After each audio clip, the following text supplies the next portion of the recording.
Shalom, Erev Tov, les Koulam. On est très content de retrouver le Rav Yitzhak Chouraki grâce à Midrashet Yehuda Manitou. Et on continue à développer les psaumes, les Tehillim. Et Rav Chouraki, vous avez décidé de parler, si j'ai bien compris, le psaume 139 qui nous parle de la création de l'homme. Bechavod Arav. Oui, en effet, bonsoir à tout le monde. Alors, en fait, le psaume 139 est celui qu'on aurait dû étudier pour la paracha de Béréchit. Et bon, on a fait, vu la situation, on a étudié une autre étude. Et c'est pour cette raison-là que je me suis dit, je vais quand même, le shiur était prêt, j'ai pensé ne pas, comment dire, vous faire, comment dire, ne pas étudier ce misement-là aurait été peut-être quelque chose qu'un manque. Et c'est pour cette raison-là que même s'il ne s'agit pas la paracha, l'Echlecha, enfin notre paracha, malgré tout, je pense que c'est important de l'étudier. Non pas que nous soyons en liaison avec l'actualité, mais au contraire parce que nous prenons peut-être une certaine perspective, une hauteur dans ce mise-mort-là, quelque chose, je dirais, d'essentiel, l'homme, la création, les rapports de l'homme avec Akadosh Baruch Hu, et d'une certaine façon, vous allez voir, on touche malgré tout, d'une certaine perspective, aussi ce qui nous traverse en ce moment. Alors, le Mizmor Kouf la tête est un Mizmor un peu difficile. C'est pas le Mizmor, un Mizmor qu'on a l'habitude de dire. La Mnatzar, les David Mizmor, Adonai Hakartani Vateda. Et il est d'ailleurs tellement essentiel que, selon certaines opinions du Midrash, même s'il est écrit la Natsar, les David Mizmor, il fait, pas, il fait partie des Mizmorim qui ont été récités, ou en tout cas initiés, par Adam Arishon. Pas moins que Adam Arishon, et vous savez qu'il y a une certaine liaison entre Adam Arishon et David Améler. On a plusieurs Mizmorim qui sont attribués à Adam Arishon et qui sont repris dans les Tehillim, et on sait qu'Adam Arishon euh, aurait donné 70 années de sa vie à David Améler, et il n'a vécu que 930 ans, suivant un certain Midrash, qui lui fait donc associer au niveau même du vécu d'Adam Arishon une liaison avec David Améler.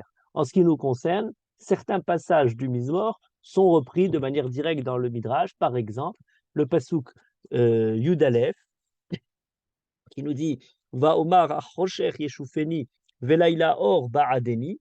Je me suis dit que l'obscurité va m'entourer, m'absorber. Velaila Or Ba'adeni. Et malgré tout, la nuit s'est fait pour moi lumière, est évoquée dans le Midrash pour parler d'Adam Arishon, qui a cru en arrivant à Motzai Shabbat, étant donné qu'Akadosh n'avait pas fait coucher le soleil la nuit du vendredi au Shabbat, donc Adam Arishon est né vendredi, ne voit pas le soleil se coucher la nuit de vendredi à Shabbat, et à Motzai Shabbat, la nuit tombe. Et il se dit, mais Akadosh ne m'a pas puni tout de suite pour la faute le premier jour, mais maintenant qu'arrive Motzai Shabbat, eh ben c'est le moment où Akadosh va me punir, la nuit va entièrement m'entourer, me dévorer, et Adam Arishon, et Akadosh Baruch Hu, Zimen lo shnei avanim, et il a eu deux pierres à partir desquelles il a fait le feu. Et Motzei Shabbat, on allume la création du feu d'Adam Arishon, donc qui est interprété sur ce passouk. Laïla, or, ba'adeti, la nuit, c'est faite pour moi lumière. Ou alors, on a à travers ce misement-là, et peut-être je commencerai par ça, et peut-être on y reviendra aussi vers la fin, on a aussi les psukim qui, malgré tout, nous touchent de manière directe. C'est un mismor qui a trait, on va voir ça plus en détail, au rapport de l'homme et d'Akadosh Baruch Hu. Et il y a ce passouk-là très intéressant. Im esak shamaim sham ata. Si je m'élève vers le cieux, eh bien, tu te trouves. Tzia sheol hineka. Et si jamais je descends dans le Sheol, dans les abysses du monde, Ineka, tu y es encore. Atsia, c'est Atsia mitati, je dresse ma couche dans le Sheol. Dans les moments de grande exaltation, à Esak Shamaim, je m'élève vers le ciel. Dans le moment comment dire, ascendant, Shamata, bien entendu, je trouve à Kadosh Baruchou. Mais malheureusement, cela ne suffit pas. Il n'est pas toujours dans un moment ascendant. Parfois, Akadosh Baruch Hu disparaît. Atzia Sheol, même dans le désespoir, même dans le Avadon, le Sheol, le moment qui semblerait être le moment de la défaite absolue, Ineka, tu es déjà là-bas. Je te retrouve dans ce moment-là. Dans le moment de gloire, mais aussi dans les moments de souffrance, d'obscurité, dans les tréfonds des tréfonds, je retrouve encore Akadosh Baruch Hu proche de moi. Et ça, c'est un point sur lequel il faudra revenir par la suite. Il est évoqué dans le Midrash pour évoquer Adam Arishon, qui se cache devant Akadosh Baruch Hu après sa faute, ou Caïn, qui fuit devant Akadosh Baruch Hu. Atzi al-Sheol, Ineka, même quand Adam Arishon essaye de se cacher, Ineka, l'œil dans la tombe, et regardez Caïn, Adam Arishon se cache dans l'arbre, et Akadosh Baruch Hu est encore là pour le trouver. Soit dit au passage que de ce même thème vient la prière de Yona, dans le Perek Bet du livre de Yona, où on a mis Beten Sheol Shavarati, en étant dans le Sheol, alors là c'est les abysses de la mer plutôt, jetés dans le poisson, et il y a une certaine interprétation que je ne fais qu'évoquer maintenant, pour en parler plus longuement, du livre de Yona, selon lequel Yona, comme la colombe représenterait la Neshama, le capitaine du bateau, c'est la conscience, l'intellect, la raison, les malachim, les marins, les matelots, ce sont les différentes qualités morales, les instincts, les pulsions, les midot. Le bateau lui-même, c'est le corps. La mer, c'est la mer de la vie avec ses différentes vagues, les différents aléas aventures de l'existence. Tarshish, c'est le lieu vers lequel on a l'impression qu'on pourrait fuir pour ne pas justement être mêlé à quoi que ce soit, le lieu, comment dire, où on est en vacances de soi-même. Et Ninvé, c'est affronter le mal, c'est aller véritablement prendre le taureau par les cornes et essayer de voir comment faire justement pour arrêter le mal sur terre. Le poisson représente la naissance à nouveau. Et à ce moment-là, la rencontre avec Akadosh Baruch Hu dans le Sheol, dans le ventre du poisson. Voilà, je dirais, avant de commencer plus longuement dans ce Mizmor. Encore un point peut-être, qui est évoqué dans le Midrash Télim sur le Mizmor et qui nous rattache à Adam Arishon, lorsqu'il est écrit « Adonai hakartani vateda » tu m'as hakartani, sondé, hein, je traduirais, en tout cas, tu as connu, tu as su, qu'est-ce que tu as su? D'après une interprétation du Midrash Télim, Rabbi Yehuda dit, c'est Adam Arishon qui dit à Akadosh Baruch Hu, tu as compris que l'Oto Veyot Adam Levado. C'est cette phrase-là, Hakartani Vateda, tu as compris la nécessité pour l'homme de créer la femme. Voilà, c'est Hakartani Vateda, qui malgré tout reste un endroit très particulier et peut-être de manière plus générale, pour ouvrir, pour commencer notre étude du Mizmor, on pourrait commencer par ce Mizmor qui prend d'ailleurs le thème, le nom, le titre, l'Amnatsar de David Mizmor, Adonai Hakartani Vateda. Certains commentaires, par exemple, le Ran pose la question, c'est quoi ce Hakartani Vateda? À quel point on n'a pas besoin pour savoir d'enquêter, de rechercher. Sa connaissance est immédiate et absolue. Rabbi Avraham Ibn Ezra nous dit, c'est comme le mot Hoker Lev ou Bohen Kelayot, à quel point celui qui sonde les cœurs, qui éprouve la conscience de l'homme. Ce n'est pas pour savoir qu'Akadosh Baruch Hu recherche et enquête, c'est au contraire pour essayer d'éprouver l'homme, pour essayer de juger l'homme, de comprendre au plus intime l'homme. Et c'est le thème essentiel de notre Mizmor, ce rapport de l'homme à Akadosh Baruch Hu. Alors de quoi parle le Mizmor de manière essentielle? Et là, il y a quelque chose de très étonnant, parce qu'on connaît moins ce Mizmor la Métète, et pourtant, certains, je même pas certains, une grande majorité des Chachamim ont dans leurs commentaires de ce Mizmor interprété les choses les plus essentielles du monde. Avant même de commencer, un point important, Rabbi Avraham Ibn Ezra, dans son Pirouche sur Télim, nous dit la chose suivante, Mizmor, nichbad me'od bedarki Hashem, c'est un Mizmor très important dans la conduite d'Akadosh Baruch Hu, ve'en be'ele hamisha sefarim Mizmor kamou. Et il n'y a aucun Mizmor semblable à celui-ci dans l'ensemble du livre de Tehillim, dans les 5 livres de Tehillim. C'est dire qu'aux yeux de Rabbi Avraham Ezra, c'est un Mizmor essentiel. Et pour cause, les Chachamim, tout au long des siècles, ont attaché à leur lecture du Mizmor comment dire, je dirais presque des extrapolations de ce Mizmor dans tous les domaines possibles. Juste pour vous en donner du Moyen-Âge, Rabbi Avraham ben Daoud, le Ra'avad Arishon, qu'on appelle souvent Ra'avad Arishon pour différencier du Ra'avad plus connu, et, comment dire, il y en a 3 en tout assez connus. L'autre, Rabbi Avraham ben Daoud d'Espagne, 11e siècle, 12e siècle, dans son livre Emouna Rama, qui est un des grands livres de philosophie du Moyen-Âge, dit que la création du monde a été faite Be'asarama Amarot, les Chachamim nous disent Asarama Amarot, et à ses yeux, les Asarama Marot, les 10 paroles par lesquelles Akadosh Baruch Hu crée le monde, correspondent, alors accrochez-vous bien, aux 10 catégories d'Aristote dans son traité des catégories. Selon Aristote, on peut approcher le monde suivant 10 catégories différentes, chaque élément. Il y a la substance, et sur cette substance se greffent 9 attributs différents, la quantité, la qualité, la position, la relation, le temps, le lieu, la possession, l'action et la passion. Et ces 10 catégories d'Aristote, aux yeux de Rabbi Avraham ben Daoud, eh bien, se retrouvent entièrement dans le Mizmor Kouf Lamed Tet. On les apprend du Mizmor, juste pour vous en donner juste un exemple, on ne va pas les faire toutes, parce que pour les faire toutes, il faudrait comprendre ce que signifie chacune, et c'est la philosophie aristotélicienne qui n'est pas exactement à la mode aujourd'hui, mais juste en donner une. Par exemple, la position, chaque chose peut être définie sur la façon dont elle est posée. On dit, il y a data, shivti, vekumi, à quel coup tu connais Shifty quand je suis assis, Vekumi quand je suis debout. Voilà qu'elle reconnaît l'homme dans toutes les 10 catégories de l'appréhension de la connaissance, notamment la position. Il va très loin dans ce sens-là. Je donne juste cet élément-là pour dire jusqu'à quel point ça peut arriver comment dire, le côté de généraliser sur la base de ce mise-mort-là des choses beaucoup plus générales.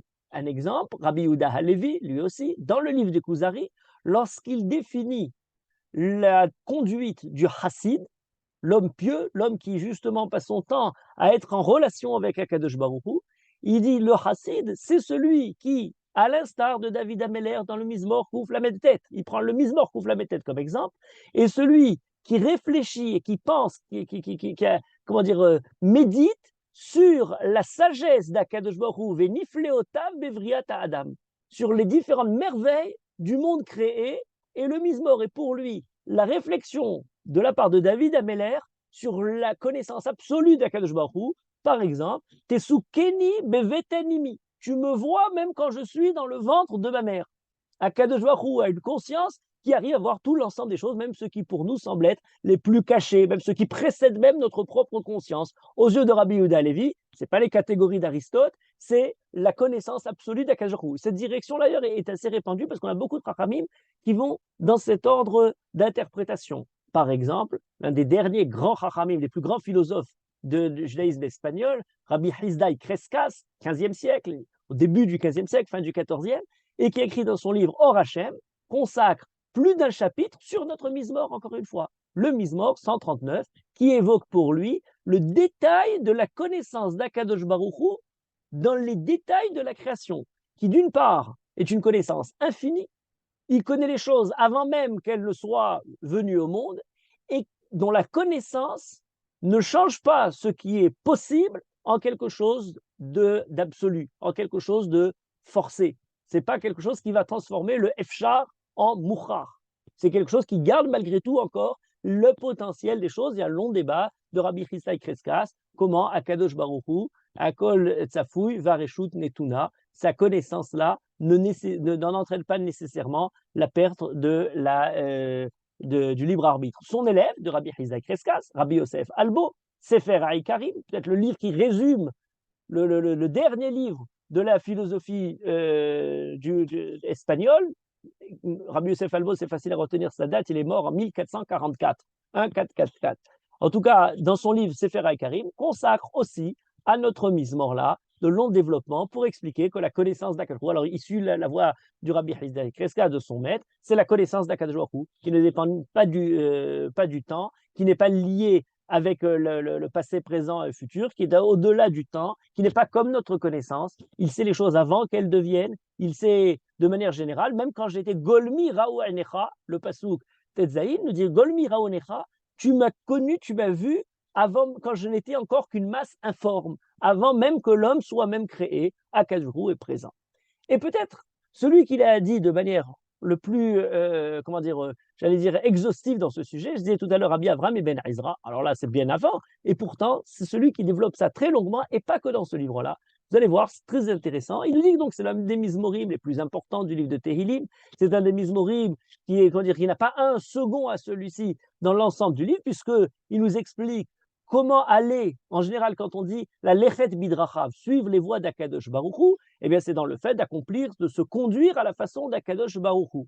Ici, nous dit Rabbi Avraham Ben Ezra, la lechet bedarkei Hashem, c'est la façon dont Akadosh Baruch Hu a créé le monde et dirige le monde. et il rentre dans un long développement qui, dans une première partie, semblerait pour nous, je dirais, inactuel à propos de l'astrologie, la question du déterminisme face au libre arbitre. Et Rabbi Avraham Ben Ezra était quelqu'un qui croyait dans l'astrologie. À l'époque, l'astrologie était une science, n'était pas quelque chose relégué au tréfonds de tout un tas de superstitions. L'astrologie, pour lui, les étoiles ont une influence sur le monde.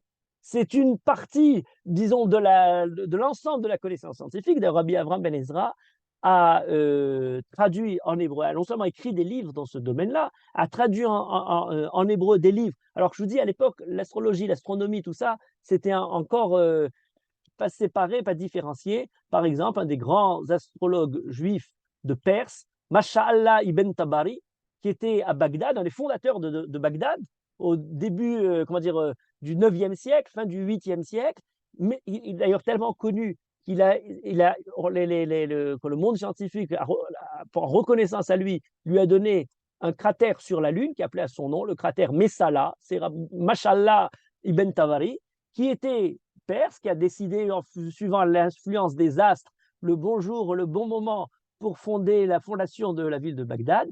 Et Rabbi Avraham Ben Ezra traduit son livre, le livre de Mashallah, et développe ces idées-là. Les étoiles sont comme des anges faits par Akadosh Baruch Hu pour influencer sur le monde. Alors là, ça nous paraît quelque chose de très, très, lointain pour nous, loin de la science ou de tout esprit rationnel.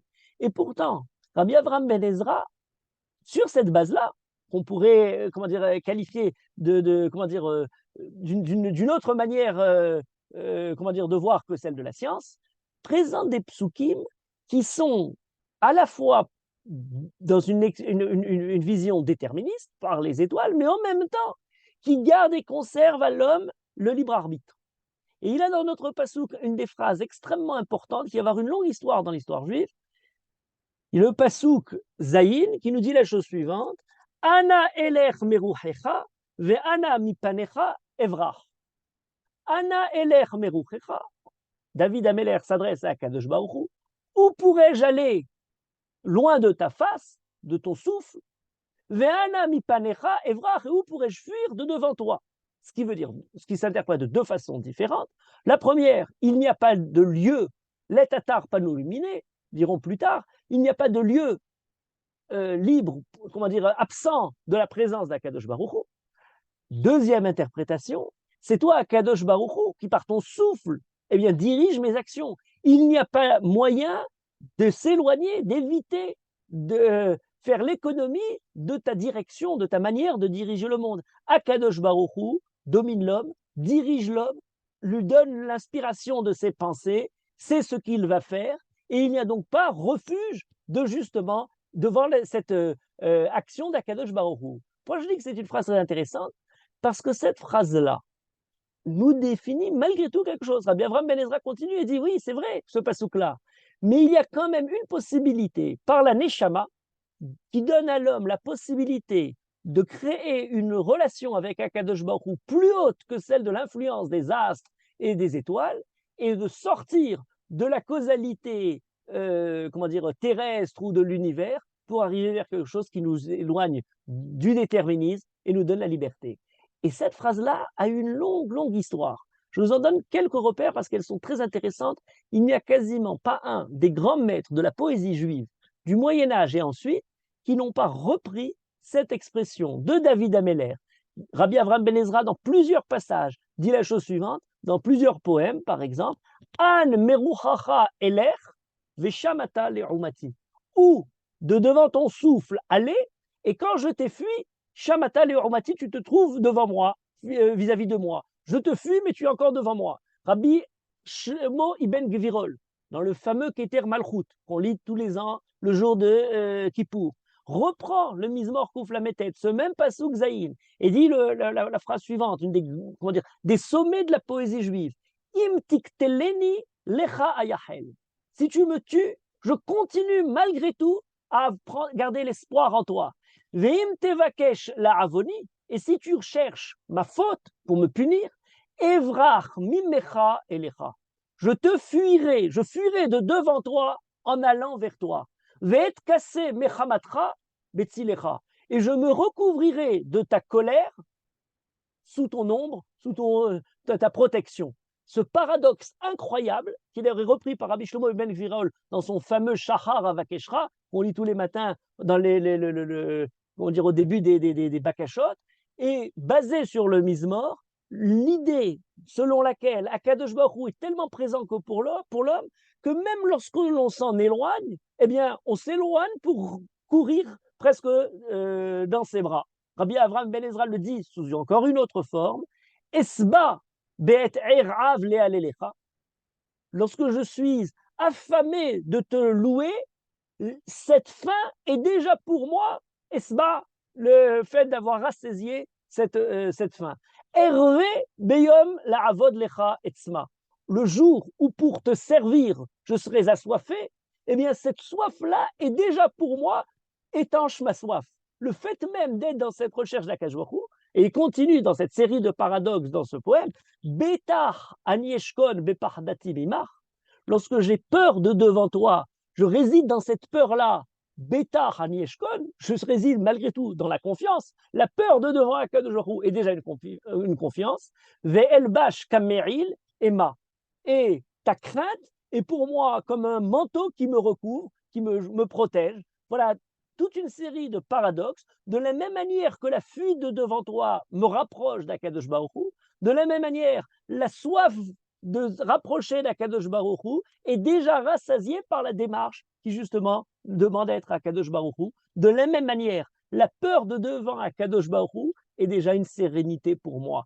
Et la crainte d'Akadosh Baruch Hu me protège comme ce manteau. Et cette idée-là repris une longue histoire. Rabbi Israël Nadjara, on est bien plus loin. Important d'en parler aujourd'hui pour parler d'autres temps où il y avait d'autres esprits qui régnaient dans la ville de Gaza. Rabbi Israël Nadjara, grand rabbin de Gaza au XVIe siècle, fin du XVIe siècle, début du XVIIe siècle, et un des plus grands poètes du peuple juif.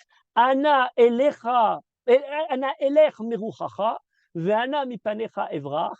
Evrach mimecha elecha. Encore toute cette manière de tourner ces phrases, il reprend à la fois le passage de Télim, à la fois la façon de l'exprimer de Rabbi Avraham Ben Ezra. Cette image a tellement d'histoire qu'elle a même été reprise, plus pour parler d'un sentiment religieux, d'un sentiment spirituel, mais pour parler même des choses, je dirais, du Houlin, un des grands poètes juifs, on ne pourrait pas dire Chacham, mais un grand poète, Emmanuel Aromi, du XIVe siècle, dans ses Marbarot, qui décrivent beaucoup de choses totalement profanes, il parle, alors cette fois-ci, c'est d'une femme qu'il est en train de courtiser, et dans son poème, il décrit justement son amour pour cette femme-là, Veivrach mimer elaïr, et il fuit devant toi, de toi, en allant dans tes bras. Veivrach kirot liber le'ir miklat. Il retrouve comme ville de refuge ton cœur et l'endroit dans lequel il se réfugie. Ce sentiment qui est à la fois d'attirance et à la fois d'éloignement, d'aspiration profonde et de réticence et de crainte, cette joie qui est en même temps mêlée d'une certaine, d'une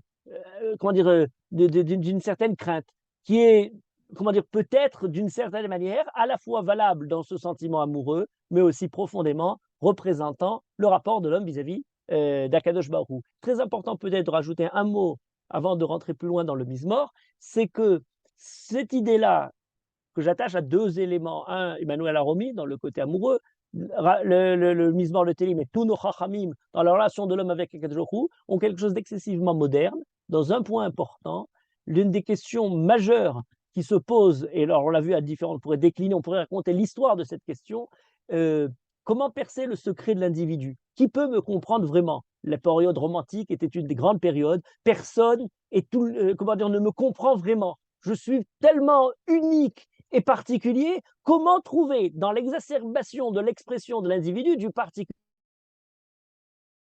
personne, il n'y a plus rien qui puisse me comprendre. Je suis seul, les secrets de l'âme, dans un certain spiritualisme qui s'éloigne justement d'un classicisme qui avait quelque chose un peu d'universel. Le XXe siècle a repris ça dans tout autre aspect. C'est Hollywood, Disney, la recherche de quelqu'un qui me comprenne, qui me suive, qui me comprenne sans besoin de parler, qui est complice à mon regard, l'âme sœur. Tout ce rêve à la fois unique et complice, sans travail, sans effort, qu'on essaye de proposer, soit par tel ou tel autre moyen, eh bien, dans la conception juive des choses, est présenté David Ameller en rapport par la seule, comment dire, qui peut me comprendre vraiment, le seul qui peut me comprendre vraiment, c'est Akadosh Baruch Hu, dans notre Mizmor, En Mila Bilshoni, Hashem Yada'ata Kula. Je crois qu'on ne peut pas faire plus, comment dire, le comble justement de la possibilité de comprendre, c'est le pasuk d'Alet de notre Mizmor, En Mila Bilshoni, je n'ai pas encore prononcé de phrase dans ma bouche, dans ma langue, ma langue n'a pas encore formulé quoi que ce soit, En Mila Bilshoni, Hashem Yada'ata Kula. Toi, Akadosh Baruch Hu, tu connais déjà tout ce que je vais dire, tu as profondément, on a parfois l'impression qu'on comprend ce que les autres vont dire, Akadosh Baruch Hu le connaît de manière absolue. Voilà, je semblerais avoir perdu totalement ma liberté, puisqu'avant même de parler, Akadosh Baruch Hu a déjà, pas simplement compris, mais anticipé tout ce que je vais pouvoir dire. Et c'est là qu'on arrive au centre de notre Mizmor. Je ne dirais pas au centre au niveau de l'écriture du Mizmor lui-même, c'est le pasuk He, mais au niveau de la, comment dire, du thème majeur du Mizmor, on a un pasuk qui manifeste la fragilité de l'homme, la dépendance de l'homme devant Akadosh Baruch Hu, la création de l'homme, et qui présente Akadosh Baruch Hu connaissant tout depuis l'origine, dans le temps, dans l'espace, dans tous les domaines. Et ce pasuk-là dit la chose suivante, le pasuk He, Achor va kedem tsartani vatissa alai kapecha. Et sur ce pasuk-là, j'aimerais approfondir un peu plus le sens de ce que le Mizmor veut dire et ce qui est évoqué dans ce pasuk-là. Achor va kedem tsartani. Comment dire, alors Achor, c'est très difficile parce que quelle que soit la traduction qu'on va donner, eh bien, on aura, comment dire, on l'interprète tout de suite et ça va dans différents niveaux. Alors, je vous en donne quelques-uns. Après, on dit Achor va kedem, ce serait une question de temps. Achor, après, va kedem, avant. Tsartani, tu m'as créé, tu m'as formé. Vatissa alai kapecha, tu as mis sur moi ta paume, ta main. Qu'est-ce que cela signifie? Alors, il y a plusieurs directions. Je vous donne les premières. Le Midrash Rabbah, première interprétation qui reprend après tout le mitzvor autour de cette idée-là. Première interprétation, Rabbi Yochanan, dans Bereshit Rabbah, Parashat Bereshit, c'est la création du monde, nous dit la chose suivante. Zacha à Adam, ochel shne olamot. Si l'homme a mérité, il aura deux olamot, à la fois le olam hazé et le olam haba. Pourquoi?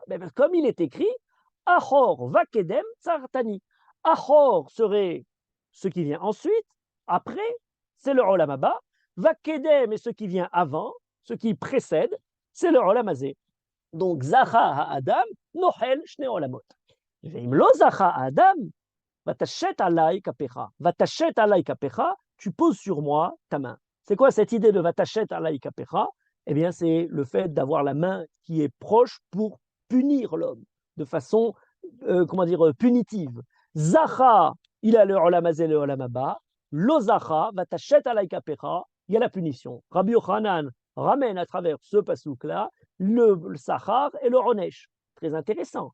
Il y a sachar et onesh tout en étant la science absolue d'Akadosh Baruch Hu. Liberté de l'homme, punition, récompense, alors qu'Akadosh Baruch Hu connaît tout. On rentre déjà dans un paradoxe. Deuxième explication, Rabbi Shmuel bar Nachman, toujours Midrash Rabbah. Et là, il nous dit quelque chose de très intéressant. Il nous dit au moment où Akadosh Baruch Hu a créé l'homme, Diu partsufin berao. Diu partsufin, il a créé l'homme avec deux partsufim, avec deux visages. Ils étaient dos à dos. Vaye naseru, il les a séparés. Va'asu gavim lekan olekan, et il a mis le dos. L'homme et la femme sont sur l'image. Alors ça, c'est une image qui revient, on pourrait parler longuement juste de cette image qui vient. L'homme et la femme sont une. Zachar onekeva saotam. D'où par souvim des deux côtés, il y a le visage. Et cette explication-là est d'ailleurs reprise dans la Gemara, dans le Talmud Masechet Berachot, Samer Aleph. On a le passou qui dit Vaïven Hashem et Tatsela. Akadosh Baruch Hu crée la femme sur la base du Tsela, qu'on traduit de manière fautive en disant Tsela comme si c'était la côte, alors que Tsela c'est un côté de l'homme. De quel côté s'agit-il? Quelle part de l'homme il s'agit? Et là, il y a un débat très intéressant. Il faudra en parler une fois aussi longuement. J'ai fait une fois un shiur que sur cette question-là. Quelle est la partie de l'homme avec laquelle Akadosh Baruch Hu a créé la femme? Deux explications. Chadamar partsouf, c'est Rav et Shmuel, et les deux disons, Chag Amar Parsouf, il y avait deux visages dans l'homme primordial, qui a donc androgyne, qui a les deux parties, deux hommes, et Akelrou sépare ces deux visages-là, prend l'un des deux et crée la femme. L'homme et la femme sont deux visages. Achor, Vakedem, Sartani. Et le pasouk s'interprète très bien. Achor, l'arrière, Vakedem, tu m'as fait une tsura, tu m'as fait un visage, une face, à la fois devant et à la fois à l'arrière. L'homme avait ces deux visages-là. Et ces deux visages-là, Akelrou a pris un côté de l'homme, c'est cet autre côté avec lequel il a fait Achor, Vakedem. Le Talmud, et ça c'est toujours très intéressant, le Talmud pose une question, et des fois il faut toujours avoir, j'avais un maître qui disait on ne peut pas comprendre le Talmud, les paroles de nos maîtres, si on n'a pas le sens de l'humour. Parce qu'il faut savoir comprendre parfois qu'est-ce que disent les Chachamim. Il me pose une question très intéressante. L'homme et la femme étaient donc les deux parties d'une même créature. Les deux visages étaient en question. Mais de quel visage Akadosh Baruch Hu a utilisé pour faire l'homme et pour faire la femme? Celui de devant pour l'homme ou celui de devant pour celui de la femme?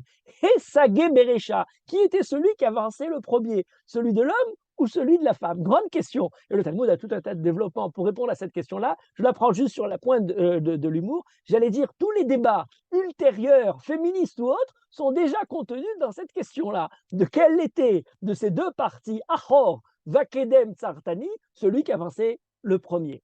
Voilà, première lecture. Achor Vakedem, d'où par Soufim. Et il y a une deuxième lecture qui dit, mais pas du tout. Ce n'était pas le visage et, comment dire, les deux visages de l'homme qui ont été séparés. L'un dit, notre Zanav, il y avait une queue. Alors, ce n'est pas pour dire la queue de l'homme comme un animal, c'est pour dire le côté le plus bas, le plus simple de l'homme. Alors, mais ce n'est pas pour la femme, cette chose-là. Ah oui, alors, un grand débat, très intéressant d'ailleurs, qui se reprendrait aussi. On nous dit, alors, mais si c'est ça, ça ne peut pas être Achor Vakedem. Et non, Achor Vakedem, c'est plus le côté physique, devant et derrière, mais avant et ensuite. Et là, on rentre dans quelque chose de très intéressant. On dit non, Achor Vakedem, d'après cette deuxième lecture, n'a rien à voir avec le visage, avec la partie dont on a pris, etc.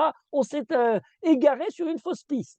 Achor Vakedem, c'est l'homme a été créé, Achor, le dernier, les Maaseh Bereshit, le dernier de la création du monde, puisque de toutes les créatures, c'est le dernier qu'on a créé, qui a été créé dans la Briat HaOlam, Vakedem, mais c'est le premier de l'autre création, de la destruction du monde avec le Maboul qui va être créé ensuite. L'homme est le plus proche du Maboul et le plus loin du début de la création. Donc il est Achor les Maaseh Bereshit, Vekedem les Maboul. C'est-à-dire, bon, à quoi ça nous rime de parler du Maboul maintenant, etc., dans la création? Très intéressant. L'homme est en retard par rapport à la création du monde, l'homme est trop en avance pour la destruction du monde. L'homme est déjà un peu proche du Maboul. Cette anticipation ou ce retard, Achor, Vakedem, présenté à la création du monde, doit s'interpréter pas simplement comme un état de fait, quelque chose de physiologique ou autre, non, c'est une responsabilité morale de l'homme. Il est le dernier peut-être de la création, mais il est le premier à préparer ou à empêcher, s'il l'a mérité, le Maboul pour l'homme. La responsabilité de l'homme est première et primordiale. Voilà quelque chose de très intéressant. La dernière des créatures est la créature des plus responsables de l'ensemble des créatures. C'est l'homme, c'est celui qui va justement porter en lui la responsabilité de la création. Et c'est là que se développe cette direction-là. Vous voyez qu'il y a déjà, alors on n'est plus simplement dans le côté de la physiologie, de l'espace, le Achor Vakedem, mais le Achor Vakedem dans le temps. Et c'est Achor Vakedem dans le temps qui reprenait un peu l'idée du premier, on avait dit tout à l'heure, Olam Hazeh, Olam Haba, mais là ça reprend de manière presque ontologique, essentielle, la création du monde. Rabbi Nachman reprend cette direction, dans le Midrash toujours, et nous dit la chose suivante, Achor l'école à Maasim, l'homme est le dernier de toute la création d'Akadosh Baruch Hu, Vekedem l'échol à Onashim. Ça c'est très intéressant. Le premier à être puni, c'est-à-dire, encore une fois, la responsabilité morale. Là, c'est plus vis-à-vis du Maboul, mais c'est vis-à-vis du Onesh. Et on nous dit, dans l'expression de Rabbi Nachman, il dit la chose suivante, à lui dit, Zacha, si l'homme s'est bien conduit, Omrimlo, Kadamta lechol maaseh bereshit, tu as précédé l'ensemble de la création. Ah mais non, on vient de dire que c'était le dernier, Adam Arishon, qui crée à la fin. Non, parce que Akadosh Baruch Hu a insufflé à l'homme son roi, il part Béapav, il a soufflé le souffle de vie. Ce roi Chaim qu'Akadosh Baruch Hu donne à l'homme, c'est le roi Chaim qui se trouvait le premier jour de la création, avant même le premier jour, Veruach Elohim merachefet al pene hamaim. Donc l'homme est constitué lui-même de ce Achor Vakedem. On va voir dans un instant, c'est exactement l'interprétation qui est là-dessus. Il est Achor au niveau des créations, mais il est Kedem Lechon Anoshim. Zachas, il mérite. On lui dit, mais tu es le premier puisque tu as le souffle d'Akadosh Baruch Hu en toi, qui était souffle d'Akadosh Baruch Hu, précédant l'ensemble de la création. L'Ozacha, si l'homme ne mérite pas, si l'homme, au contraire, comment dire, n'est pas à la hauteur de ce souffle qu'il porte en lui, on lui dit, mais tu es la dernière des créatures. Yitush Kedamacha, un moustique a été créé avant toi. Tu es moins important même que le moustique. Vous voyez, c'est très important ce rapport de choses. La dignité de l'homme est aussi la source de sa plus grande indignité. C'est très important, ce côté double de l'homme, parce qu'il y a d'une part le roi d'Akadosh Baruch Hu, et par ce roi-là, il peut s'élever dans le côté de, la plus noble et honorable des créatures, mais au même titre, si jamais il ne mérite pas, eh bien, bafouer ce roi Elohim le ramène à la dernière des créatures, bien après, le Yitush Kedamacha. Et c'est dire que le Yitush n'est pas souvent très agréable ou exaspérant. On a donc cette explication, Achor l'école Amassim, Kedem l'école Anashim. Je continue toujours dans cet ordre d'idées du Midrash, mais voyez à quel point la richesse de l'interprétation, la palette, j'allais dire, d'idées que le Midrash nous ouvre, et chacune pourrait être développée très longuement. Rabbi Tanchum Beshem Rabbi Benaya nous dit la chose suivante. Adam Arishon était Golem Berao. Golem Berao, c'est-à-dire qu'il n'a pas été créé avec une forme telle qu'il doit être, mais il a été créé golem, informe. Hein, la boue, la glaise, il a été créé sans étant une forme. Ve'aya mutal, et il était posé misof haolam atzofo. La consistance de l'homme était de cette consistance, une sorte de masse informe.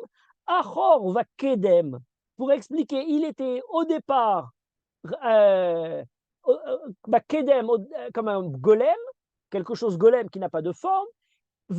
Achor, et finalement il est devenu un homme. Cet aspect de l'homme double, où il est créé, je vais l'expliquer dans un instant plus profondément, là je donne simplement la description du Midrash, la formulation du Midrash de Rabbi Tanchum.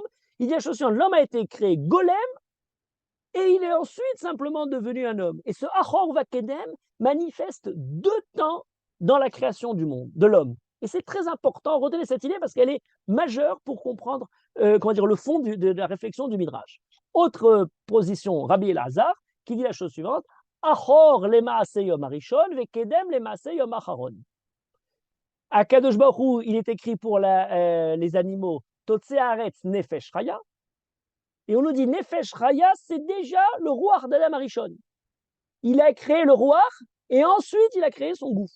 On a un peu la même idée tout à l'heure sur laquelle il était le roi Elohim Erachefet El Penamaim. Alors bon, on pourrait le formuler différemment. Je vous donne tout de suite le principe fondamental. Il a été longuement développé par des maîtres ultérieurs, beaucoup plus tardifs, mais qui ont des réflexions très longues sur ce sujet. Je pense notamment un qu'il a développé très longuement, c'est le Admour Hazaken de Chabad, dans son commentaire sur la Torah, Torah Or. Et dans son commentaire sur la Torah, on fait une remarque extraordinaire. Il dit la chose suivante. Il y a une différence majeure entre la création de l'homme et la création des autres créatures. Pour toutes les créatures, Akadosh Hu crée la créature telle qu'elle est finie. Il a créé le corps, il a créé Nefesh Chaya, et en parlant, il y a à la fois le corps et le Nefesh, le gouffre et le Nefesh ensemble. La seule créature pour laquelle ça ne marche pas comme ça, c'est Adam Arishon, pour lesquels il y a deux créations différentes ou deux moments différents dans la création de l'homme. C'est d'une part le corps, la terre d'où il a pris l'homme, le golem, cette masse informe qui n'a pas encore pris de forme. Et ça on le dit, Vaïtser Hashem Elohim et Adam Rafar min Adama, il a créé le Adam Rafar min Adama. Et c'est que dans un deuxième temps où il est écrit Vaïpar Be'apav Nishmat Chaim, il a insufflé le souffle de vie. Donc pour l'homme, il y a quelque chose de très différent des animaux.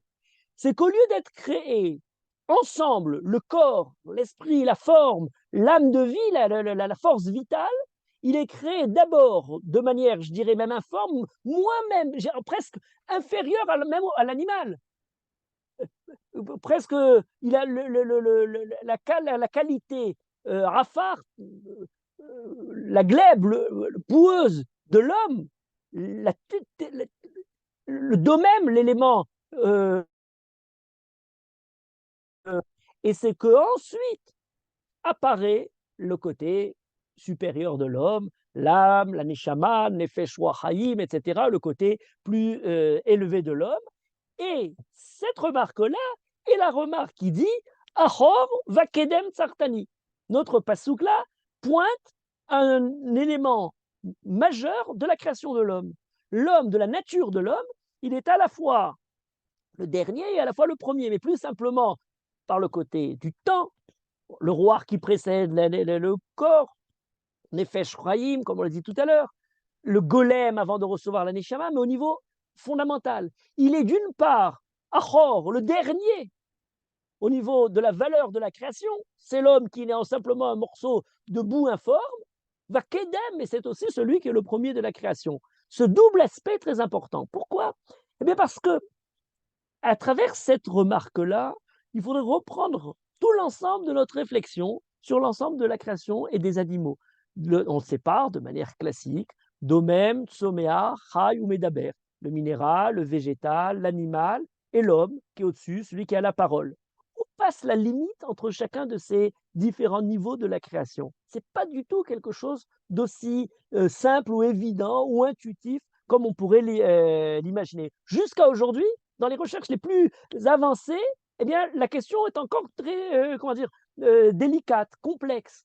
Où passe, par exemple, la séparation entre le tsoméach et le chai, le végétal et le monde vivant? Eh ben, le végétal, est-ce qu'il n'a pas que, genre, on disait généralement, oui, le végétal, c'est quelque chose qui n'a pas la locomotion, qui ne se déplace pas. C'est justement la différence avec le monde du vivant. Sauf qu'on a aussi du monde vivant qui n'ont aucune possibilité de se déplacer. Les microbes, vous les mettez dans le tsoméach ou dans le chai. D'ailleurs, on l'appelle le haïdak, le microbe. Donc, c'est du chai, même l'expression pris le moment. Oui, mais non, d'un autre côté, le haïdak, c'est quelque chose qui n'a pas la possibilité de lui-même de se déplacer. Est-ce que c'est quelqu'un que c'est le fait d'avoir un système nerveux? Aujourd'hui, on nous décrit que sur le bout de certaines tiges des plantes ou des arbres, il y a quelque chose qui ressemblerait à quelque chose, une certaine manière, une certaine forme de nerf, de possibilité justement de ressentir quelque chose. Est-ce que la parole, alors ensuite c'est encore plus loin, le chai et le médaber, une autre fois on en avait parlé, il y a même une certaine manière de communiquer entre les végétaux eux-mêmes. Quel est le nefesh chaya pour les animaux? Où est-ce que passe la limite? Est-ce que c'est nefesh chaya, c'est l'âme, l'âme vitale, on pourrait la traduire de cette façon-là, qui nous permet justement de bouger? Quelle est la différence alors avec l'homme? Point essentiel puisqu'il est appelé médaber, qui d'ailleurs, Medaber, c'est important lorsqu'on le dit, Domem, Tsoméa, Chai, Medaber, l'homme est celui qui parle, on n'a pas dit, et l'homme celui qui raisonne, le sapiens, l'homme, si c'est être sapiens, il est très souvent pas très sapiens, il est plus garrulus, c'est-à-dire celui qui parle beaucoup, peut-être on aurait pu l'appeler le patpétane, plus que véritablement celui qui nécessairement réfléchit. En tout cas, où passe justement cette possibilité? La possibilité de communiquer, mais les animaux l'ont aussi. Est-ce que ce serait, et là on commence à toucher quelque chose de plus intéressant pour nous, puisqu'on dit que c'est après cette masse informe, il y a quelque chose qui se rajoute, la possibilité de communiquer avec des notions abstraites, la possibilité de communiquer autrement que simplement le fait de passer des choses vitales ou même du sentiment, des sensations. L'animal peut le dire, la communication de la peur, la communication, etc. Mais le fait de pouvoir communiquer de façon au-delà simplement du monde concret. Le minéral, le végétal et l'animal ont des fonctions. Alors là, je reviens sur le point de départ, ils sont créés avec leurs fonctions vitales, ont les fonctions corporelles qui les définissent avec les fonctions vitales qui vont adéquates. Et l'animal a ses différentes fonctions en fonction de toutes ces choses-là. Le caractéristique justement de l'homme, c'est le passage de ce qui est vivant vers une autre dimension dans laquelle la dimension ne peut pas sortir immédiatement du corps, elle a besoin d'un rajout supérieur, d'un rajout ultérieur, Achor Vakedem, ensuite il y a quelque chose, et c'est là le roi, la Nefesh Chaya, ce qu'Akashou lui rajoute. Ce n'est pas quelque chose de continu, c'est quelque chose dans lequel il y a une sorte de saut. Il y a un moment, l'évolution n'amène pas de manière directe à cette caractéristique dans le pasuk Achor Vakedem Sartani. L'homme, à la différence de l'évolution, a quelque chose qui le déspécialise. Dans les différentes espèces, on a chaque caractéristique du corps, chaque caractéristique a sa motivation, à sa manière justement d'agir, à sa vocation, à son rôle, comme pour la technologie, la possibilité de créer des instruments qui ont orienté vers une fonction particulière. L'homme, ce qu'il a, c'est justement le fait d'avoir perdu ses fonctions générales pour être, sans être spécialisé dans quelque chose, la main, j'en avais parlé une fois plus longuement, a toutes les capacités possibles parce qu'elle n'a pas que simplement le fait d'être le sabot, le fait d'avoir différentes comment dire, fonctions. L'Homo sapiens représente par conséquence tout l'ensemble de l'homme plus que simplement d'être un animal plus élaboré. Ce n'est pas simplement le côté plus élaboré qui est derrière tout ça, c'est le fait de créer, d'avoir des fonctions vitales qui ne sont pas là simplement pour servir, qui ne sont pas simplement pour une certaine utilité, à vocation pour manger, pour boire, pour avoir différentes fonctions. On devient homme le moment où, au-delà de la création du corps, eh bien, il y a quelque chose d'autre qui est rajouté et qui aurait pu ne pas être rajouté. Le corps est un golem. Golem, c'est le mot pour parler justement de ce qui n'est pas encore, comment dire, perfectionné, qui n'a pas encore véritablement sa forme, et pas la forme comme la forme de l'animal, de ce qu'on appelle la tsura, sa vocation finale, et qui a en lui toutes les différentes caractéristiques des mondes qui le précèdent, c'est-à-dire le domème, le tsoméar, le chai, etc. Il a un peu de domème, un peu de tsoméar, un peu de chai. Pour quelle raison? Parce que l'homme serait la superstructure qui est fondée sur le domaine tsoméar et le chai. Je crois que c'est un point très important à rajouter à cette manière de voir les choses, c'est-à-dire que l'homme porte en lui un peu le tsoméar. Je reprendrai différemment. Le domème, le tsoméar et le chai n'ont pas besoin chacun du règne qu'il se trouve au-dessus d'eux. Le tsoméar, par exemple, n'a pas besoin de l'homme. L'herbe pour pousser, les végétaux pour pousser ne sont pas dépendants de la structure qui est au-dessus d'eux-mêmes. C'est le premier niveau, c'est un certain niveau du monde, et bien ce certain niveau se suffit à lui-même. Ils vivent un peu d'une certaine autarcie. À la rigueur, je dirais presque même, ils se porteraient même mieux si jamais l'homme n'était pas là, s'il n'y avait pas justement ceux qui est au-dessus qui comment dire, les utilisent parfois à tort. En ce qui concerne l'homme, c'est exactement l'inverse. Il ne peut vivre sans avoir sous lui tout l'ensemble du domaine, du tsomer, du chai et du médaber. C'est une structure très intéressante. C'est pour ça que je dis une super structure. Il y a les éléments premiers, comment dire, simples, qui eux peuvent se suffire à eux-mêmes, mais l'homme, lui, ne se suffit pas lui-même. Il a besoin, justement, j'allais dire, il n'a pas seulement besoin, il a vocation à utiliser ce qui est domem, tsoméar et chai pour créer quelque chose de supplémentaire. L'exemple qui est ramené par les maîtres de la Kabbalah, c'est le fait, par exemple, de manger. Il dit, par exemple, on prend du pain, mais c'était du blé. Du blé, c'est quelque chose qui est dans le domaine végétal. Mais maintenant qu'on l'a mangé, ça devient du pain qui est intégré par l'homme, et tout d'un coup, eh bien, le pain va se mettre à prier quand l'homme se mettra à prier. Voilà la possibilité de transformer du tsoméar, du végétal ou autre chose, comme quelque chose qui se met lui-même à élever une prière. Il arrive au niveau de l'homme par le fait d'être intégré à une structure plus développée que lui-même. C'est comme une sorte de levier qui, d'une certaine manière, appuie très haut, mais va chercher très bas. Se trouve tout en haut pour essayer de porter sa force par l'effet du levier vers ce qui est le plus en bas pour l'élever plus haut. Et c'est de cette manière-là qu'il faut comprendre lorsqu'on parle de l'homme en parlant de Médaber. L'homme, celui qui parle, celui qui justement, domem, soméar, chai, Médaber. Médaber ne signifie pas simplement communiquer. Simplement avoir la possibilité de transformer. On ne parle pas simplement pour communiquer. C'est important à dire parce que parfois certains ont dit bon, on s'est compris. On pourrait utiliser des borborigmes et puis on pourrait se comprendre aussi. On pourrait, lorsqu'on dit à quelqu'un, on ne doit pas dire comme ça, on leur peu importe l'orthographe, peu importe la manière de parler, peu importe la grammaire, de toutes les manières, on s'est compris. Non, on ne s'est pas compris parce qu'on n'est pas là simplement pour se comprendre. On n'aurait pas besoin pour se comprendre d'autre chose qu'un certain nombre d'ailleurs, je veux dire, d'autres créatures utilisent, comment dire, de manière très simple, toute une sorte d'onomatopée qui lui permet de se comprendre. Il y a quelque chose de plus. En hébreu, le mot davar, daber, a aussi l'idée de supériorité. Celui qui possède la parole et celui qui domine. Lorsqu'on parle de Médaber, il y a Dber Amim Tartenu, celui qui va justement nous donner la domination, peuple dominateur, on le sait déjà depuis assez longtemps.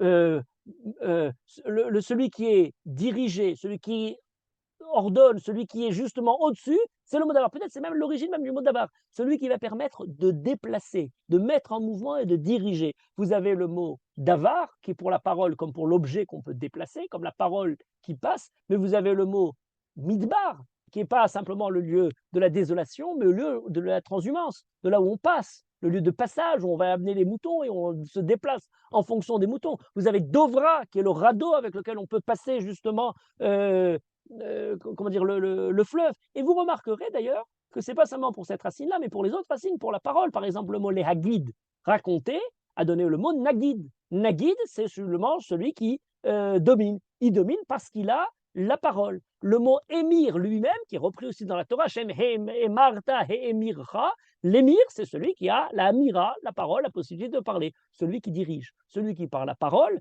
a quelque chose de supérieur. Et cette supériorité pour l'homme se traduit comme une vocation d'élever le monde vers plus haut que ce qu'il n'est lui-même.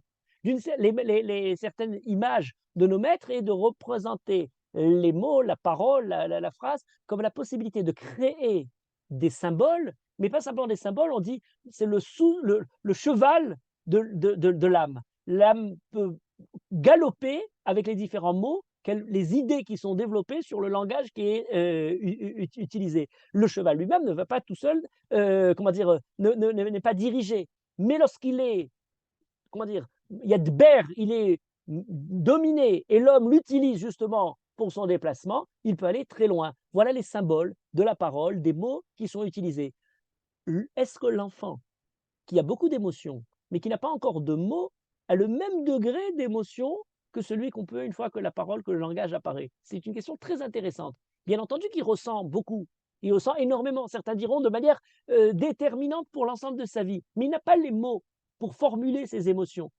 Il est évident que les émotions, même plus hautes que les mots en question, lorsque la création, l'apprentissage de la langue va lui permettre d'une création qui est au-delà simplement du sentiment, de l'émotion elle-même. Elle va pouvoir créer des symboles, elle va pouvoir quelque chose d'abstrait. Et cette abstraction pour l'homme, Achor va kedem sartani. Ce n'est pas simplement ce qui était avant, mais c'est ce qui est justement ce qui est la suite, la deuxième partie de la création du monde. À travers ce pasouk-là, dans cette lecture de Rabbi Elazar et de Rabbi Talhoum qui précédait, on avait cette idée-là. Mais encore une autre idée, qui est ramenée toujours dans le Midrash Rabbah. Là, on parle plutôt dans le temps, à Horva Kedem, ce qui était avant, ce qui vient après, l'homme créé à deux niveaux. Mais je dis, il a pris de l'ensemble du monde. Alors, on a cette explication en disant pourquoi il est à Horva Kedem, c'est pas avant et après, c'est devant et derrière. Mi Mizrach vea Ma'arav, Akadosh Baruch de l'est à l'ouest, Akadosh a pris la terre pour pouvoir créer Adam Arishon. Adam Arishon est une création qui est universelle. Il a pris la terre pour créer Adam Arishon de l'ensemble du monde. Achor va kedem tsartani. Et ça ne va pas que simplement au niveau de la terre avec laquelle Akadosh crée Adam Arishon, mi Mizrach ou mi Ma'arav, ça va même au niveau de quelque chose d'autre, au niveau de la possibilité de l'espace et du temps. Il y a un chacham très intéressant qui n'a pas été suffisamment connu et étudié jusqu'à aujourd'hui, qui était un des très proches du Rav Kook, le Rav Shem Tom Geffen, qui est décédé dans les années 20, dans les années 30. Il était proche du Rav Kook, il a aidé le Rav Kook à créer sa yeshiva à Yafo, quand le Rav Kook était encore le Rav de Yafo. C'était un grand kabbaliste, philosophe, mathématicien, qui a assemblé à la fois le Rambam, Kant, les mathématiques, quelque chose d'absolument incroyable, une œuvre absolument originale, et d'ailleurs parfois difficile d'approche, justement par le fait d'avoir brassé des domaines de la connaissance très différents. Son livre s'appelle Torah Nevoa HaTehora. D'ailleurs, du passage oublié, c'est quelqu'un qui a aussi, c'était l'époque où la langue commençait à réapprendre, réinvestir l'ensemble de la vie naturelle de l'homme, et la langue hébraïque, il a créé beaucoup de mots qui n'ont pas été retenus et qui on a préféré des mots qui n'étaient pas d'hébreu. Par exemple, pour physica, il a dit on devrait appeler ça Teva Anut, de Teva, Teva Anut. Géologia, Admatanut. Tous ces mots-là qui sont les psychologia, Nafshanut. Nefesh, Nafshanut, Teva Anut, Admatanut, c'était beaucoup plus logique d'ailleurs comme ça. Physiologia, Heyotanut. Heyotanut, c'est le fait d'être. Les atomimes, au lieu de parler d'atomimes, en hébreu on a le mot atomime, il appelait ça des proudim. Proudim, c'est justement atomes, ceux qui sont justement les éléments premiers nifradim. C'est très intéressant. En tout cas, bon, ça c'est au niveau de la langue. Mais alors, il a écrit ce livre-là, Torah Nevoa Teora, et il a dans ce livre-là un chapitre incroyable où il dit la Torah tamemadim les en sforot, les dimensions. Alors, on ne parle pas du monde simplement comme ça. Oui, on pourrait imaginer qu'on n'a pas appréhendé l'ensemble des dimensions de l'univers. Il dit déjà, à l'âge de 11 ans, c'est incroyable comme il raconte que lorsqu'il a appris justement comment dire qu'on apprend la physique, etc., il s'est posé la question pourquoi est-ce qu'on parle simplement de 3 dimensions? Alors, bon, aujourd'hui, on a rajouté la 4e dimension. Mais pourquoi 3 dimensions? Il dit dans le livre de la Yetzira, c'est beaucoup plus riche que 3 dimensions. On nous dit il y a 6 Ramakim pour parler des 6 directions. Alors, ça fait 3 dimensions. Et après, on a aussi Romek Tsiaramakim, Romek Reshit, Veromek Acharit. Romek Reshit, Romek Acharit, c'est justement les 2 axes du temps. Là, ça serait la 4e dimension. Oui, mais dans le Sefer Yetzira, on rajoute encore 2 autres. Romek Tov et Romek Ra. Ce qui rajoute, qui rentre la psychologie, l'homme à l'intérieur des dimensions de l'univers. Et c'est là où il a eu l'intuition à se dire, mais alors si c'est le cas, on pourrait peut-être imaginer des dimensions infinies.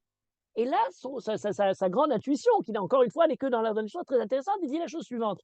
Le temps est comment dire, un élément de la conscience subjective de l'homme lorsqu'il observe le monde. De la même manière qu'au niveau de l'espace, l'homme a la possibilité de regarder plus loin que l'endroit dans lequel il se trouve, puisqu'il a la possibilité, plus il s'élève, d'avoir un champ de vue plus lointain. Dans l'espace, Ahor va Kedem Tsartani, il a rassemblé dans l'espace différentes dimensions, et on pourrait imaginer qu'à l'époque de Adam Arishon, les dimensions étaient autres. Il avait une vision sur l'ensemble de, comment dire, un territoire beaucoup plus vaste que celui d'aujourd'hui, qui ne nous dit pas qu'il y avait au niveau de la perception du temps à l'origine un homme qui avait la possibilité de regarder plus loin que le temps dans lequel il se trouve à l'instant présent. Peut-être justement ce Ahor Vakedem lui donnait une possibilité de vision de l'espace plus longue, au lieu de voir simplement là où il se trouve, et on ne peut vivre autrement que dans l'instant présent, mais l'instant présent ne veut rien dire, eh bien il pouvait avoir une vision justement qui lui permet d'aller beaucoup plus loin en avant, beaucoup plus loin en arrière, et finalement comment dire, transformer comment dire, par ce niveau de nefesh plus haut à un niveau de dimension de l'espace et du temps beaucoup plus grand que celui qu'on a aujourd'hui. Il dit peut-être c'est possible, c'est ce qu'on appelle la névoie.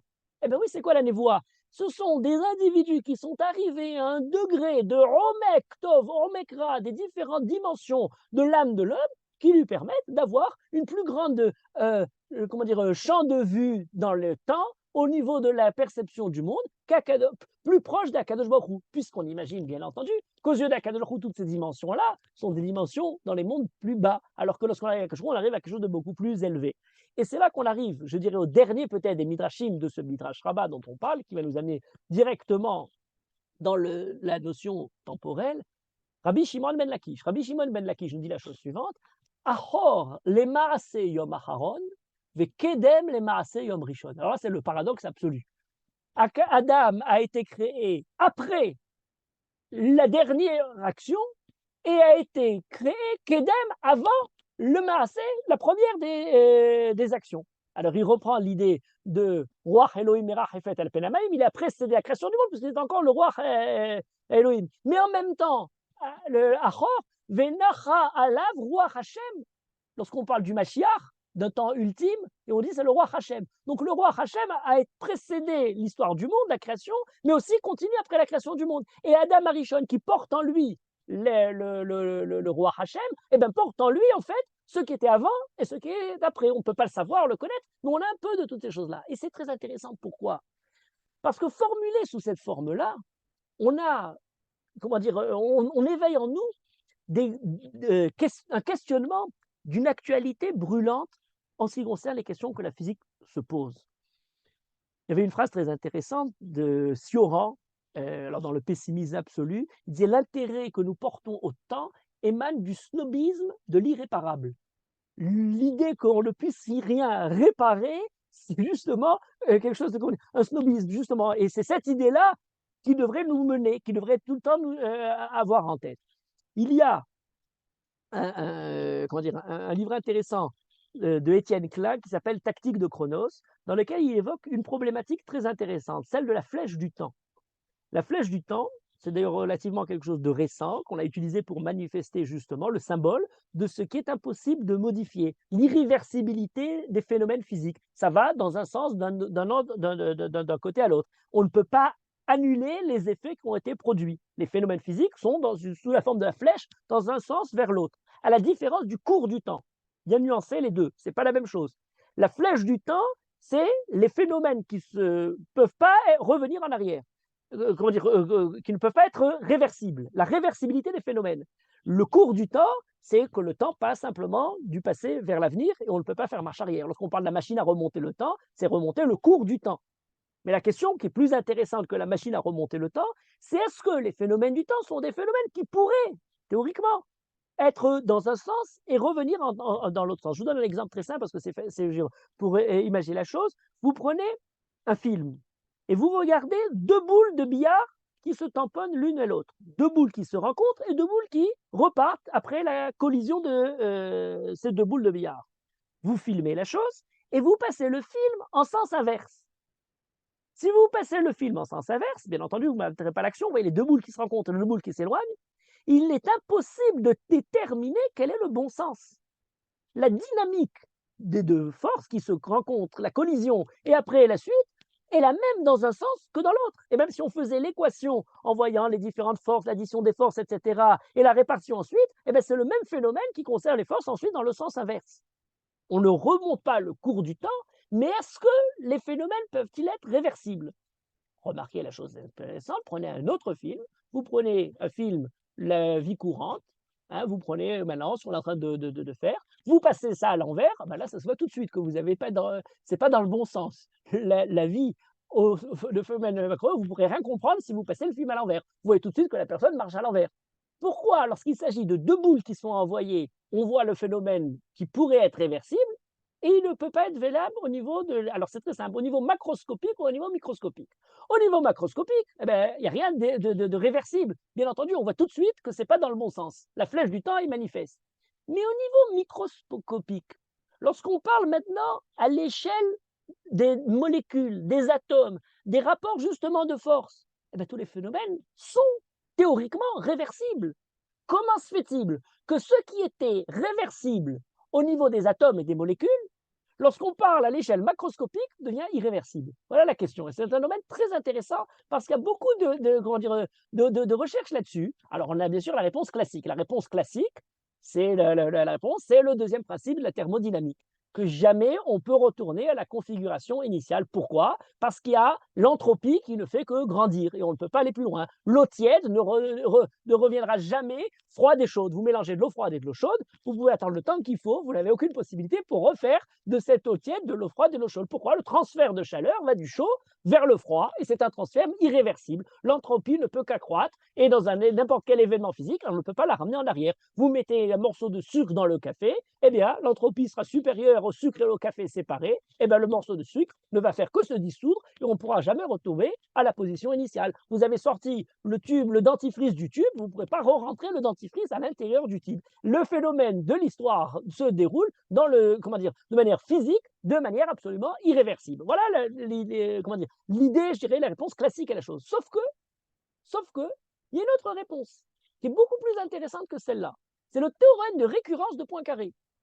Tout système classique évoluant selon les lois déterministes finit par revenir à son état initial au bout d'une durée longue mais finie.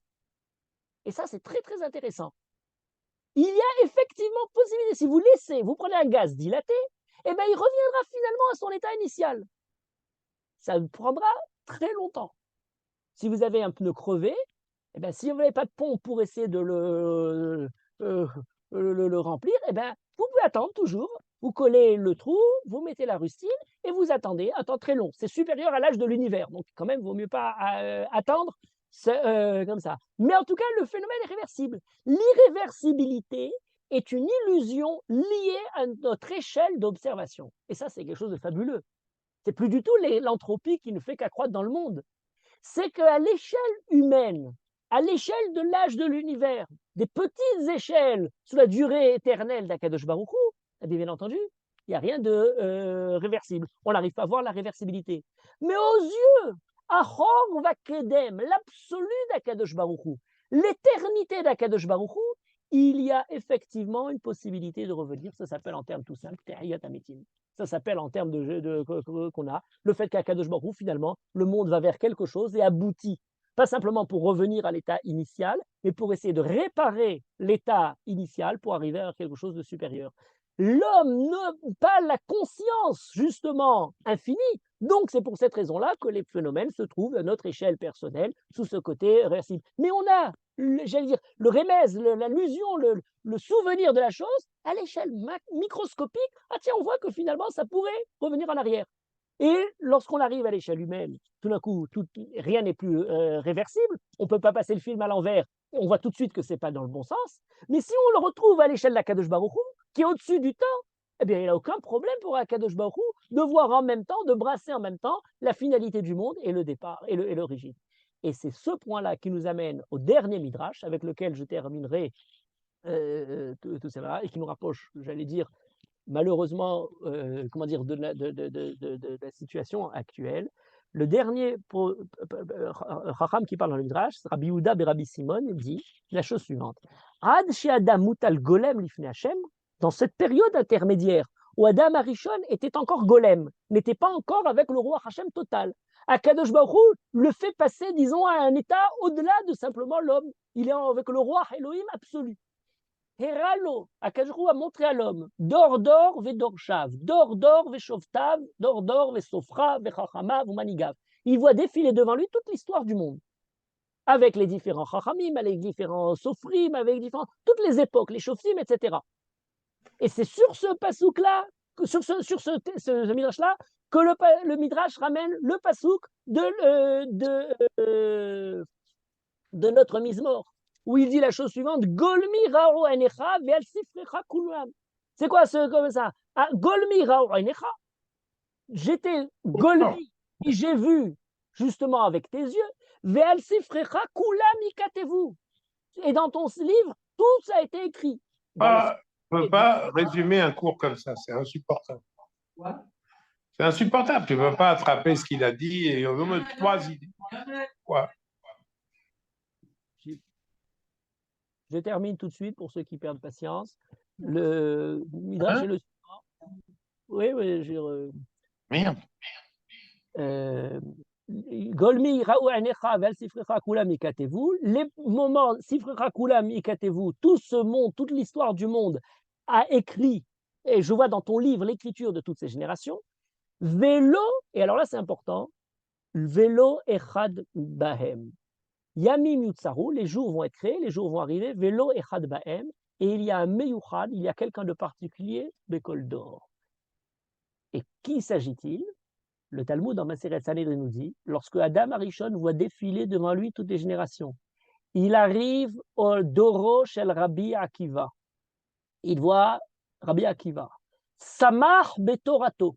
Il a été heureux à voir la Torah de Rabbi Akiva. Venit atsev bemitato. Et il était dans la douleur de voir la fin de Rabbi Akiva. Et en disant Velo echad mehem, Yutsaru, tous les jours ont été créés, Velo echad mehem, il a continué. Amar lo, Akadosh Baruch Hu, Veli mayakru re'echa el. Et pour moi, mayakru re'echa el. Re'echa, on l'expliquait généralement, ra'ayonot, tes idées, ta connaissance. Non, re'echa, les hommes. Rabbi Akiva bebet Midrash, qui étudie, que Moshe voit de loin lorsqu'il arrive à se mettre dans la maison de Rabbi Akiva. Voilà la Neshama, voilà Adam Arishon qui voit tout le monde et voit dans cette temporalité liée à l'homme, tout d'un coup, l'unique dans les générations, Rabbi Akiva, à travers lui, Kol Dor Vedor, les Tzadikim. Et il dit, Veli Mayakru Re'echael. Mayakru Re'echael, on le comprend, c'est quoi Yakru Yakar. Yakar Be'ene Hashem Amavta la Chassidav. La souffrance. La capacité, au moment de cette souffrance, à se rattacher à la pérennité qui traverse les âges, dans la proximité avec Akadosh Baruch Hu. Voilà Rabbi Akiva. Voilà Adam Arishon, qui entrevoit l'histoire du monde. Je reprends la suite des idées. On est avec Achor Vakedem, une vision qui lui permet d'entrevoir, de brasser, d'un seul, scruter l'ensemble de l'histoire du monde.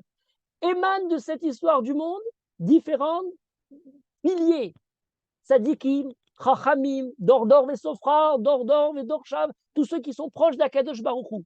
Et en les voyant, ils ne voient pas simplement la grandeur, le côté sublime de ces Chachamim ou de ces Tzadikim, mais ils voient aussi la douleur, ils voient aussi la souffrance. Nitatsev bemitato. Et il dit Veli Mayakur Echael. Et par quoi se termine le Mizmor? Et la suite est la suivante. Im tiktol Eloha Rasha, ve'anshe damim suru meni. Parce qu'on disait tout à l'heure, si je m'éloigne de toi, c'est encore avec toi que je trouve. Il met ça, que lorsqu'on parlait tout à l'heure au début du Mizmor, il met ça que Shamaim Shamata, ve'atsia Sheol Ineka. On avait l'impression qu'on parlait d'Adam Arishon qui va être puni. Je vais dans le ciel ou j'arrive dans le Sheol, dans la douleur. Maintenant, ça prend une dimension totalement différente.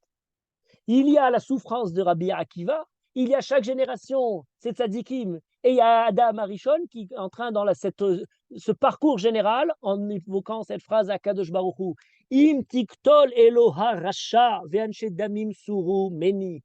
Et, si seulement, ce hymne, il faut le prendre sous le hymne de la prière, l'attente d'Akadosh Baruch Hu. Si seulement Akadosh Baruch Hu, tiktol racha, tu punis ces recharim, ve'anshe damim suru mimeni, et ces hommes qui ont versé le sang, suru mimeni, tu les éloignes de moi. Et il continue, asher yomru chalim zimma, car ils t'appellent au moment de leur méfait. Ce sont des hommes qui évoquent ton nom, Nassou la Shav Arecha. Ils portent en vain ton nom au moment Arecha, Aru Adayesod. Arecha, Halo Mesan Echa Adonai Esna, Uvit Komemecha et Kotat. Oh, ceux qui ont un haine pour toi, Kadosh Baruch Hu, je les ai en haine, Uvit Komecha, et ceux qui se révoltent et Kotat, je les prends en guerre. Tachlit Sin'a Senetim, Leoivim Hayuli. C'est quelque chose d'incroyable. On a tout d'un coup 4 psukim qui sont là et qui ne sont plus dans l'esprit de Mizmor. On était dans la grande magnificence de la création, dans le côté parfait, l'harmonie, la particularité de l'homme, le passé, l'avenir, dans des gros débats. Mais finalement, le dernier passage du Midrash nous rattache à la douleur des tzadikim, nous à l'appel de Adam Arishon, et qui dit, après toutes ces phrases-là, après toute cette connaissance d'Akadosh Baruch Hu, toute cette, confrontée à tellement, de ces hauteurs où il domine l'ensemble de l'histoire, l'appel à la destruction des méchants, et un point final, par lequel il termine, regarde s'il y a en moi quelque chose à te contrarier. Otsev, c'est à la fois le mot de la Hatzvut, mais aussi à la fois le mot des Hatzavim, c'est-à-dire Hatzavim, c'est les Ovdei Avodazara. Unheni bederech olam, et Neheni, c'est à la fois dirige-moi, ou j'allais dire apaise-moi, bederech olam, dans tes chemins éternels. Voici la pureté de David, de ceux qui servent à Kadosh Baruch Hu dans la paix des chemins éternels. Vous voyez que ce Mizmor-là, même s'il avait Rabbi Avraham Ben Ezra, c'est un des Mizmors les plus importants de Tehillim, nous avait pris dans une grande élévation vers des questions, générales, abstraites, de haut raffinement moral et intellectuel de David Amelech et des Chachamim qui nous l'enseignent, mais finalement retombe dans l'appel profond, premier, essentiel, dans toute cette manière d'entrevoir l'histoire et le monde, à la justice d'Akadosh Baruch Hu, pour que les justes qui payent, le juste qui sont perdus, de la souffrance des justes, et bien finalement, les méchants payent le mal qui a été fait, et qu'Akadosh Baruch Hu mène ceux qui servent à Akadosh Baruch Hu, Neheni, Bederech Olam, dans tes chemins éternels. Amen, Kéliration, puissions-nous connaître cette époque-là.